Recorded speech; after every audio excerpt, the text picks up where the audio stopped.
So what do? You cater to them, you give in to them, you stand up to them. What do?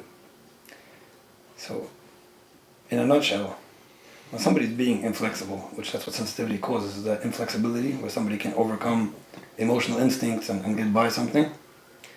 What people usually do, let's start with that. What people usually do is one of two approaches. I see this with children, I see it with adults, it's always the same. It's usually one of two approaches that people do naturally, and it could be based on their own personalities, that they're choosing one way or the other. One thing they do is fight it. You have somebody that's emotional. They could be stubborn, they could be obnoxious, they could be angry, they could be condescending. There's so many different ways that it plays itself out. And some people can't handle it, they challenge it. They start fighting back. You said something not nice to me, you blame me for something, it's really your fault. Now, they're not trying to hurt the other person, they're just looking at it logically. They're dealing with emotions logically. And what happens is when the UV feels threatened emotionally, they just get more defensive.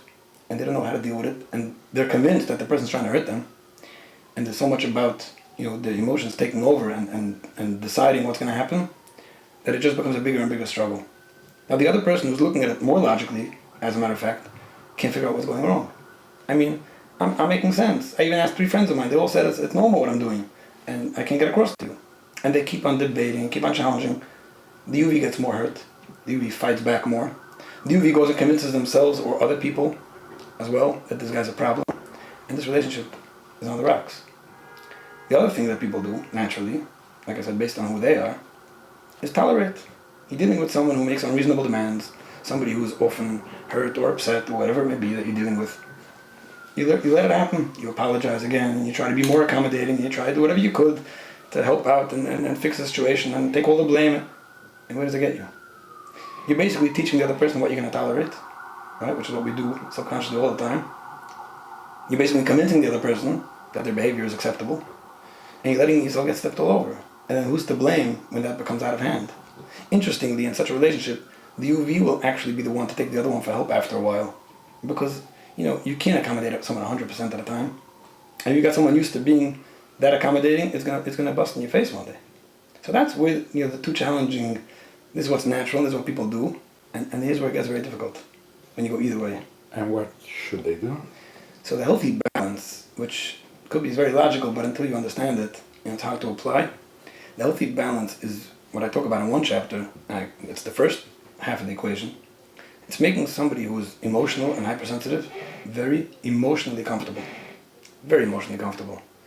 It has to do with making sure you're not hurting that person's feelings in any way, even what wasn't intended, or even, obviously it wasn't intended, it's not the question, but understanding how sensitive that person is and knowing how much you have to avoid, anything that could disrupt the feelings, as well as all the positive energy, making the person feel needed and appreciated and good about himself or herself. When there's that good feeling there, instead of challenging the other person, like I said, some people do, you're building that person and making the relationship more pleasant and more comfortable, more emotionally comfortable. That's already setting yourself up on a stage where you can succeed.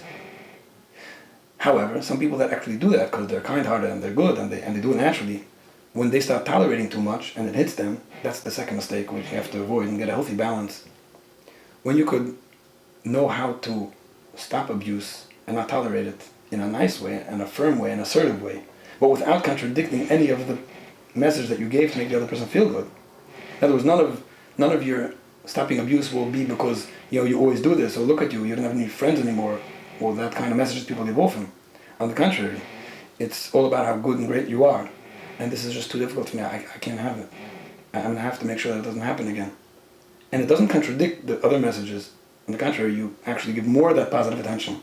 When there's that healthy balance in the relationship, that relationship could thrive. Give an example. A person is being emotional and difficult and defensive, and you say, what? Okay, well, a lot of it, you don't have to wait for a confrontation, obviously, to start implementing, right? So much of it has to do with the background music in a relationship.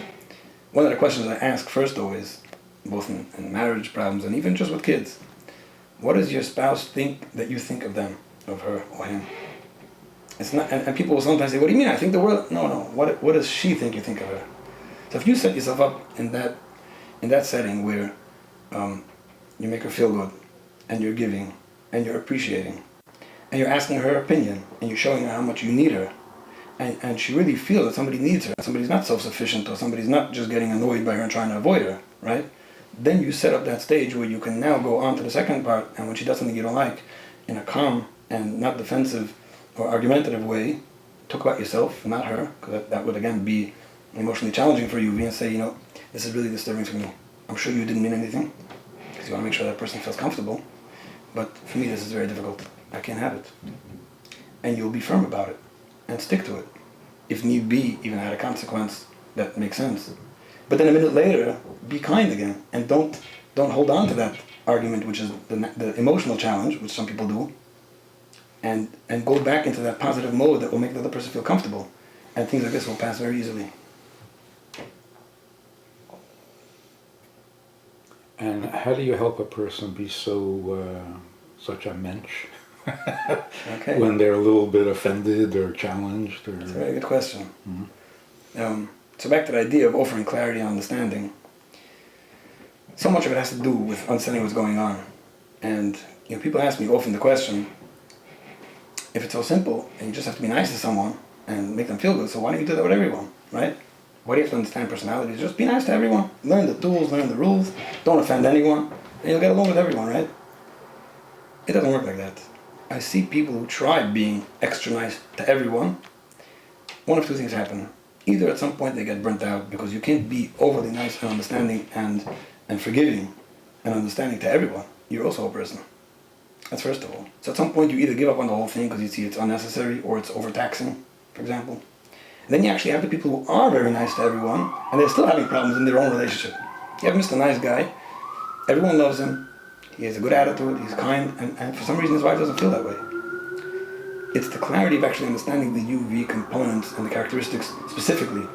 What is it and why is it that this will offend your spouse? Why is it and what is it that will offend your child? It may not even be coming so much from being a mensch, because you are a mensch, technically. You never meant to hurt anyone, not a question. But until you understand it well, and that amount of clarity helps a person do that. So it's not about actually being a mensch. Some people actually are not a mensch, and they're not even nice to other people, but in this relationship, the fact that they have that amount of clarity, and they can basically predict that which the UV is the most predictable, and they know the rules, and they say, this won't work if I say this, but if I say that, it will work. That clarity and that predictable attitude really helps people do it right. Okay, so the clarity is not that the person is sensitive, but where the sensitive area is. I guess it's both, yeah. Knowing that it's natural, and you won't change it, and understanding it at its core, knowing which components and what things will tick off and what's appreciated. It could be the little things that are appreciated that you never expected someone to appreciate even because you wouldn't, fire differently. That's really helpful, yeah.